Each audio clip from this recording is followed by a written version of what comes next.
नमस्कार, मी प्रमिला झावरे. तर आज मी बनवते झिंग्याचं पकोडं. तर इथं झिंग मी स्वच्छ नीट करून घेतलेत अगोदर. परत मी धुवून हे घेतले तर इथे एका वाटीमध्ये काढून घेतले. इथं थोडंसं बेसन घेतलंय, एक चमचाभर कॉर्नफ्लॉवर घेतलंय, हिरवी मिरची आणि लसूण बारीक करून घेतलाय, थोडीशी कोथिंबीर घेतली.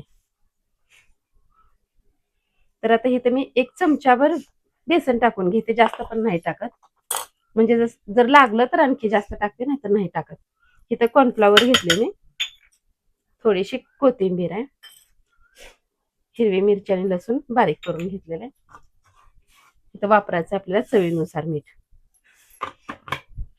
तर बघा, हे आता मी छान असं थोडंसं पाणी ओतून छान असं मिक्स करून घेते.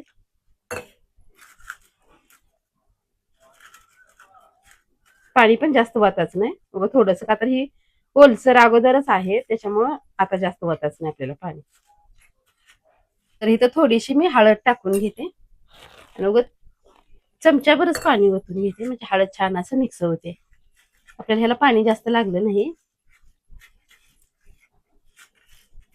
तर बघा, छान असं मिक्स झालेलं आहे. त्यात आपल्याला जास्त पाणी वाटायचं नाही. तर आता थोडं थोडं हे करून तळून घेते मी. तेल वतलेलं आहे तळण्यासाठी.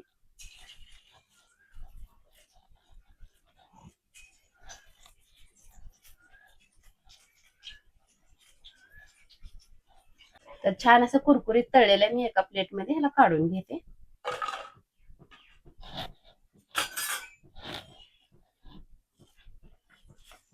तर बघा, अशा प्रकारे मी आज झिंग पकोडे तळून घेतलेत आणि एकदम मस्तपैकी कुरकुरीत असं हा पदार्थ झालाय. तुम्ही जर असं कधी केला नसेल तर करून पण बघा. आणि माझा व्हिडिओ आवडला तर एक लाईक करा. चॅनलला सबस्क्राईब केलं नसेल तर चॅनलला सबस्क्राईब करून घ्या.